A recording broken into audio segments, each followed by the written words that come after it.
शहर में चिकन की बढ़ती हुई कीमतों की वजह से आवाम हुई परेशान। आइए जानते हैं आवाम से कि वो इस बारे में क्या कहती है।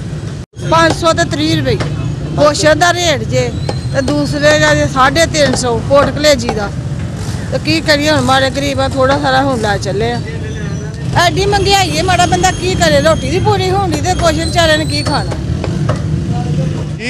चिकन महंगा होने की वजह से सेल में काफ़ी ज़्यादा फ़र्क पड़ चुका है। ठीक है, हम दुकानदार हैं, हम खुद बड़े परेशान हैं क्योंकि जो बंदा को 200-300 केजी माल बेचता है तब जाके दुकान के अखराजात पूरे होते हैं। तो मसाइल तो हर तरफ हैं और हैं सिर्फ महंगाई की वजह से। ये कि चिकन जड़ा गरीब आदमी की पहुँच तो ही बाहर हो गया है।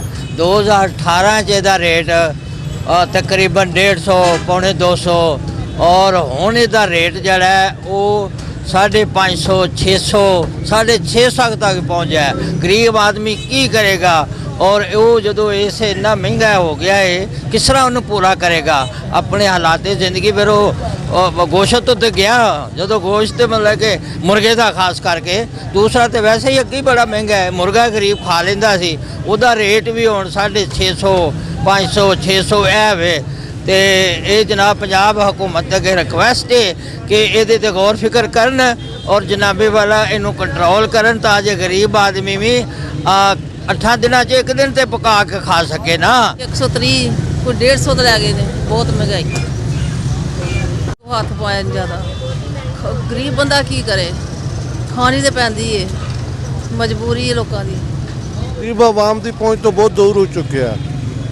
ठीक है ना, इस वास्ते गवर्नमेंट हुकूमत को चाहिए कुछ राहत की जाए आवाम के साथ। आवाम गरीब लेके खा नहीं सकती, चिकन बहुत महंगा हो गया। यह है कि मैं इस वक्त डस्का में मौजूद हूँ चिकन शॉप पे। ठीक है, 530 रुपये रेट हो चुका है मुर्गी का।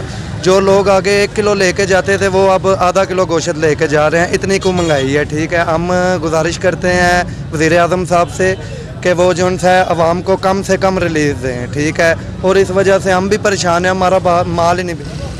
जी नाज़रीन, तो आवाम का कहना आपने सुना। आवाम कहती है कि चिकन बहुत महंगा हो चुका है, गरीब बंदे की पहुंच से बहुत दूर हो गया है। पंजाब हुकूमत को चाहिए कि वो अपनी ज़ाती लड़ाइयाँ छोड़े और आवाम पे तवज्जो दे। किरण चौधरी, वश न्यूज़, डस्का।